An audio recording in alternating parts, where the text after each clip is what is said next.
Hello, beautiful people. Good evening and welcome to Sex Talk. Talk is your one-stop talk.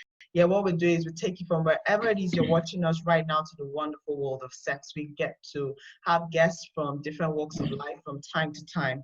Guests from sex therapists to sex workers, sex havers, and sex future havers. If you're just curious to know stuff, okay, we're talking about what men want. We started talking about what men want last week with Miles, and today we'll continue by doing a part 2 of that series due to popular demand.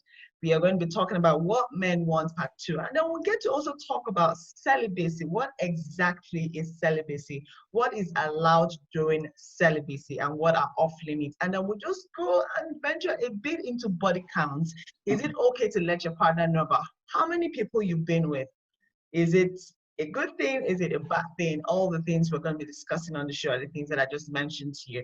And today on the show, our guest is a friend that I've known for a while now. He's not even a friend, he's a family. He's 90% my in-law. There are some things that he has to do to make it 100%, and it's so exciting because he's going to take me into the Allah. not even knowing it.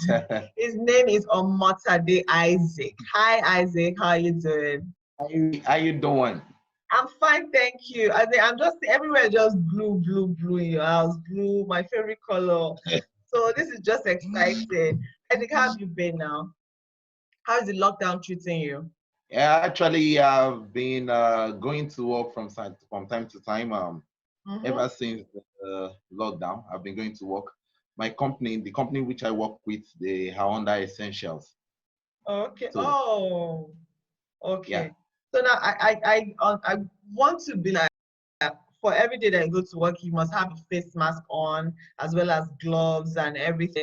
A bottle of hand sanitizer. Inside the factory, inside the company premises, if you are not with your face mask. Actually. All right, fantastic. So last week we started a series called What Men Want, and then we had Miles who told us a lot and who helped the ladies in the house to know exactly how to please their men in bed. And today we are thinking of continuing that series because of how interesting a lot of people found it. A lot of people saw it as interesting, and a lot of ladies learned a thing or two as a result of that series. So I'll just ask you quickly, what do men want in bed? Now, actually, for me, men, first of all, I would like to answer the part of what do men want. Men are natural hunters, so they want to always hunt. Men are structured and wired to hunt and get whatever they want. So the things they can ask women actually is, especially if they don't get to know who they are dealing with. When a man does not know who he is dealing with, it's difficult for him to express himself. He does not know the state of mind, so it's difficult for him to just peel out what he wants. But because he's a born hunter, sometimes they summon the courage to kind of express them. So in the situation where they can't express themselves, that's a tedious one. And like, for example, you go marry or with a lady that you find it difficult to tell the girl to give you a BJ. You'll be careful. You'll be more careful to ask her for a BJ, you know, that kind of thing. So when you are dating people like that, the guy in question is find it difficult to express himself. Okay. So what let me just summarize all that you've said. What you're saying is it's not a case of men being afraid to let their women know. It's a case of men not knowing people that they're getting married to. So what you're saying is before you get married to someone, just so you don't have issues or problems in your sex life, you have to know who they are, what they want sexually. So now who is at fault? Is it a case the women not being open enough to have their men talk to them about this stuff? Or is the men who don't even feel like the women should know, hoping that they already know? No. Communication actually is the gap here. Communication is the gap. The women called also who they are.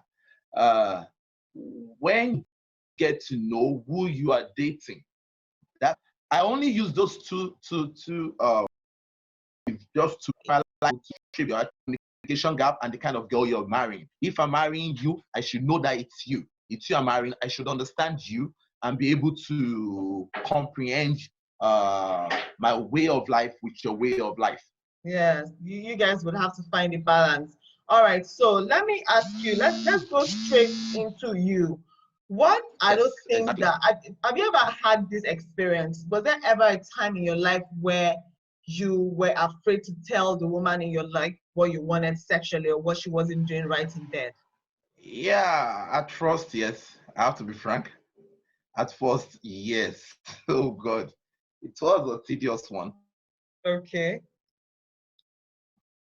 From time as time went by, Went by. fixed that actually. So Okay. to be frank, yes, I've had that experience.